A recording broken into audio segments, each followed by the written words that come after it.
APL Liverpool City'ga qarshi. Ha, ketdi. Boshlashdan oldin obuna bo'lishni unutmanglar. Darvozabonlar Alisson yoki Donnarumma. Alisson endi qaytdi, mayli Donnarumma.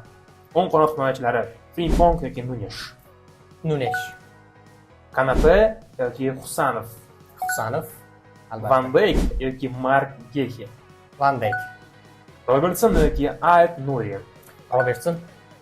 McAllister yoki Bernardo Silva. Bernardoni o'sha o'yini qovushmayapti, shuning uchun McAllister mayli. Gravenberch yoki Tijani Reinders. Grounder. Szoboszlai yoki Ryan Cherki. Cherki hozirgi kunda super formada. Hujumga o'tamiz. Muhammad Saloh yoki Phil Foden. Salah. Ekitike yoki Erling Haaland. Haaland shubhasiz. Wirtz yoki Jeremy Doku. Wirtz ham o'yini endi qovushyapti, lekin baribir Doku hozirgi kunda super formada. Shuning uchun Doku. Ushbu o'yinning hisobi qanday bo'ladi? Hisob taxminim bo'yicha endi o'yin Liverpoolda bo'lyapti. Shuning uchun hozirgi Man City unchalik yaxshi formada emas.